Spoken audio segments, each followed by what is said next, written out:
Je vous ai déjà fait des vidéos sur la taille du pénis. Aujourd'hui, j'aimerais vous résumer en 10 points des choses qu'on dit rarement, qui sont très importantes. Et ne ratez pas, à la fin, je vais vous dire vraiment, est-ce qu'on peut allonger la taille du pénis sans forcément passer par une opération? Bonjour tout le monde, bienvenue dans cette nouvelle vidéo et bienvenue surtout sur la chaîne Charles.co, la chaîne santé sur laquelle on parle de tous les sujets de santé, sans tabou, sans détour. Et Charles.co, c'est aussi une plateforme sur laquelle on peut consulter, ou téléconsulter plutôt, si on a des problèmes sexuels. Par exemple, si vous avez des problèmes d'érection, d'éjaculation, suspicion de baisse de libido, bref, un trouble sexuel masculin, on va sur le site.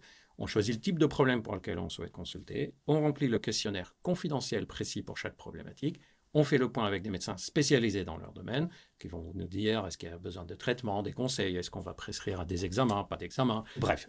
Vous allez sur le site charles.co et vous verrez tout ce qu'il y a à faire, en tout cas quand on a des difficultés en particulier d'ordre sexuel.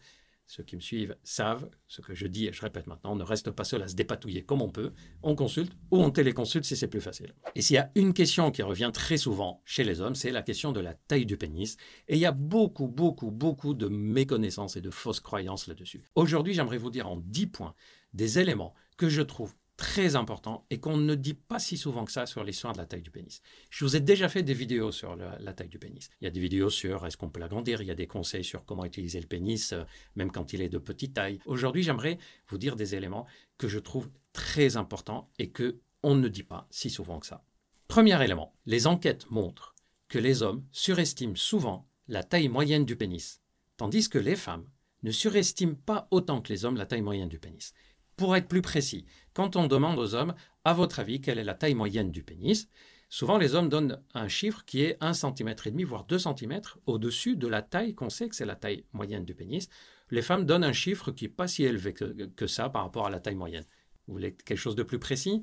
Les hommes, quand on leur demande quelle est la taille moyenne du pénis, souvent les réponses sont aux alentours de 15,5, il y en a même qui disent 16 cm, la taille moyenne.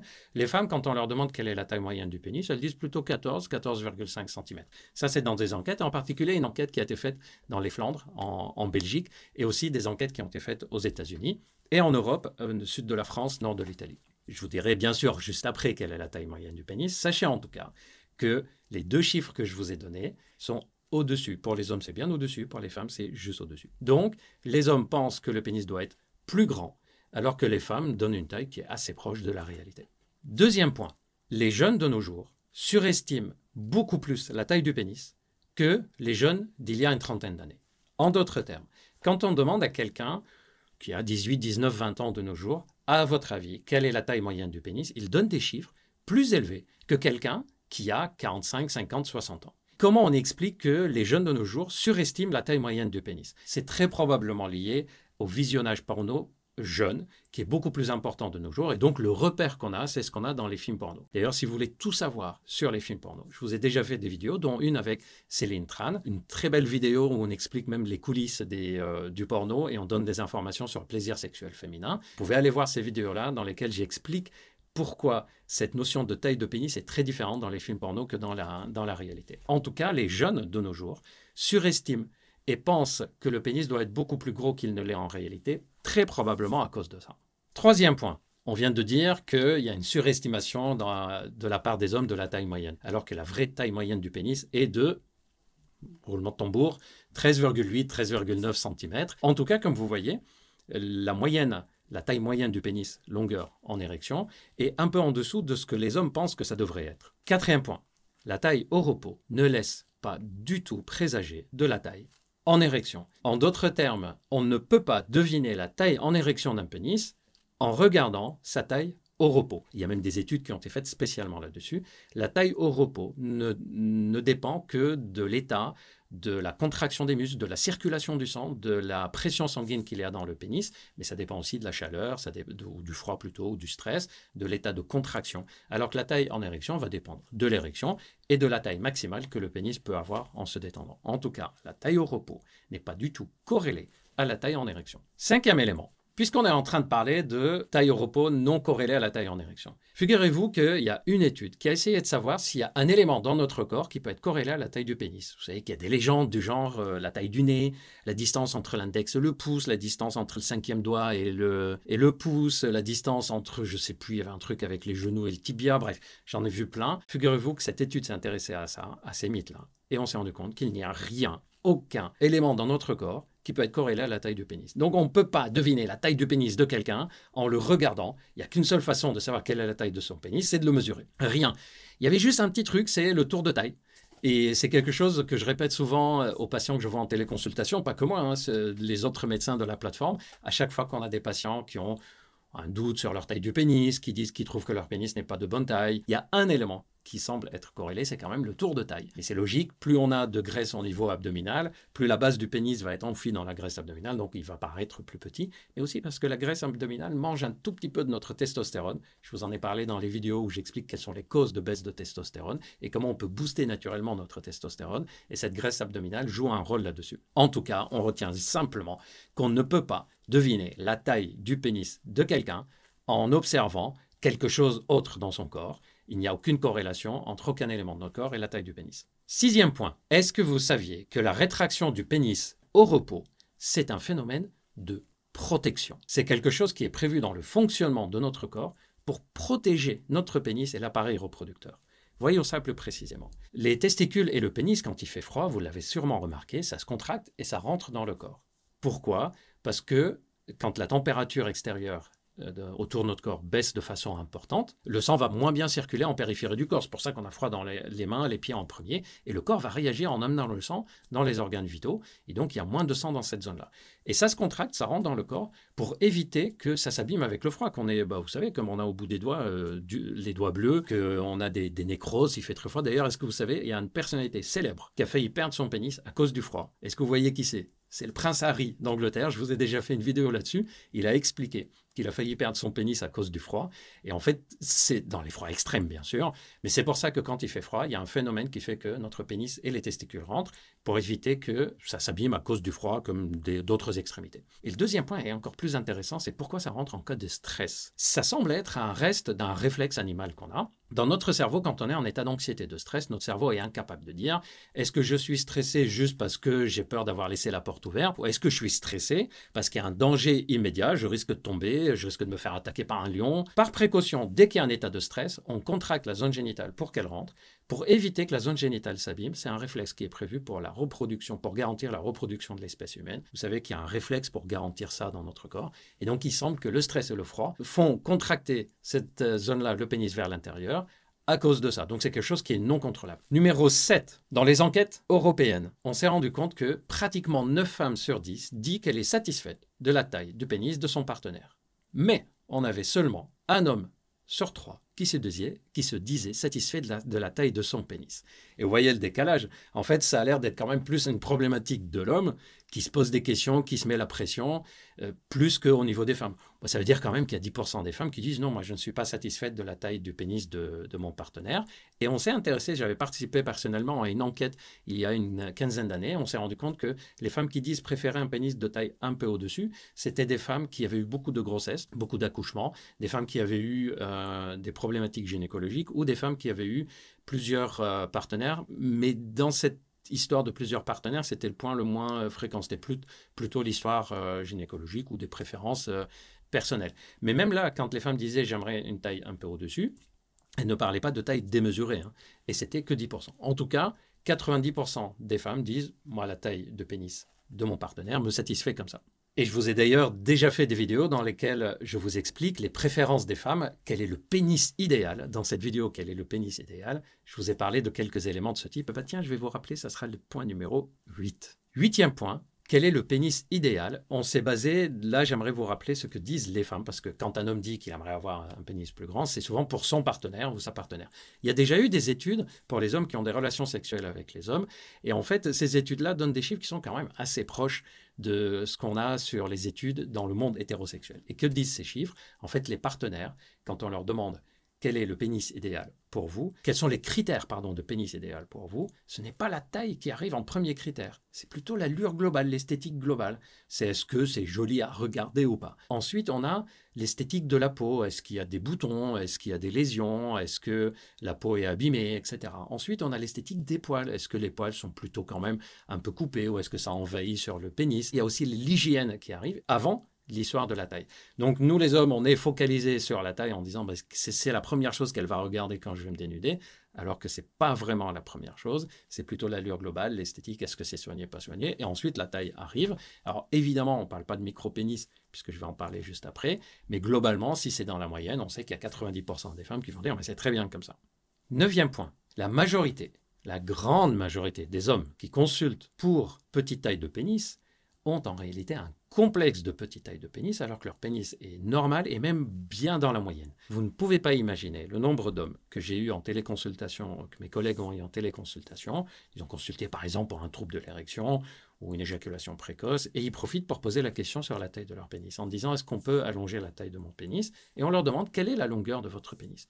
Et beaucoup ont une taille au-dessus de la moyenne, mais n'avaient pas forcément cette information qu'ils étaient au-dessus de la moyenne ou visuellement, ils avaient l'impression que c'est pas suffisant. Alors ça peut être des complexes, ça peut être des mauvaises informations, ça peut être une impression, une mauvaise expérience, quelqu'un qui a fait une remarque, ça peut être parce qu'au repos, il se contracte fortement. En tout cas, la majorité des personnes qui consultent en disant « je consulte parce que j'ai un trop petit pénis », en réalité, leur pénis est strictement normal et même souvent bien dans la moyenne. Il y a une petite partie des hommes qui consultent pour petite taille de pénis qui a un pénis dans la moyenne, mais dans la moyenne basse.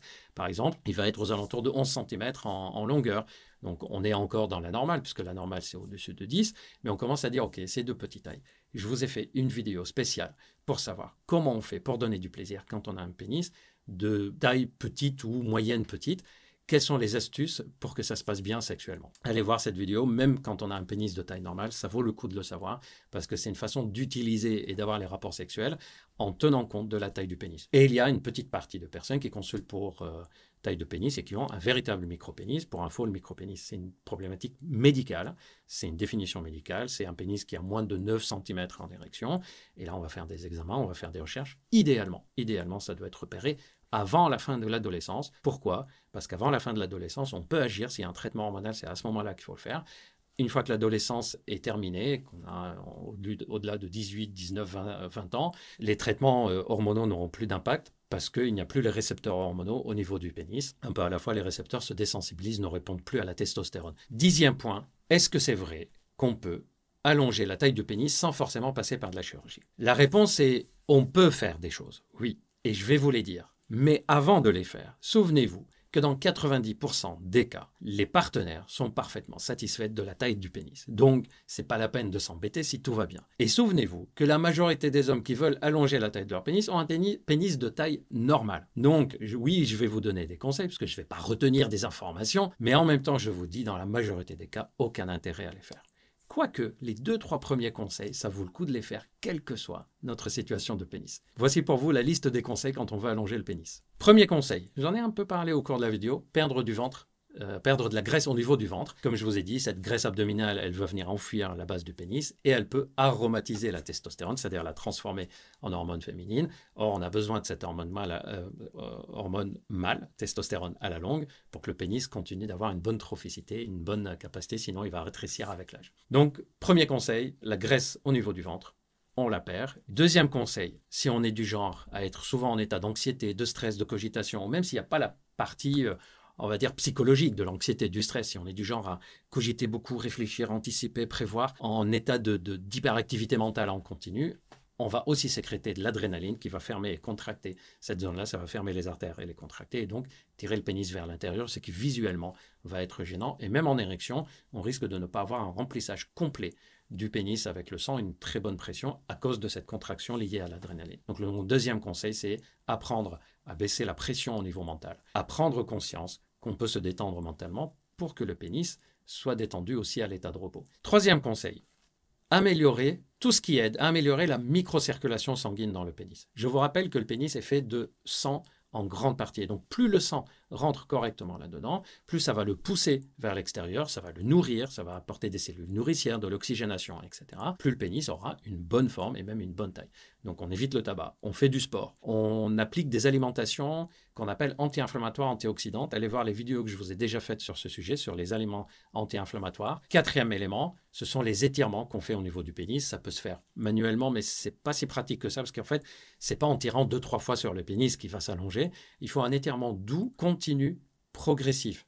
Par exemple, il faut 1 à 2 heures, voire 3 heures d'étirement par jour pendant plusieurs semaines, 2-3 mois, avant de voir un effet sur l'allongement de la taille du pénis. En fait, c'est exactement comme n'importe quelle autre partie de notre corps.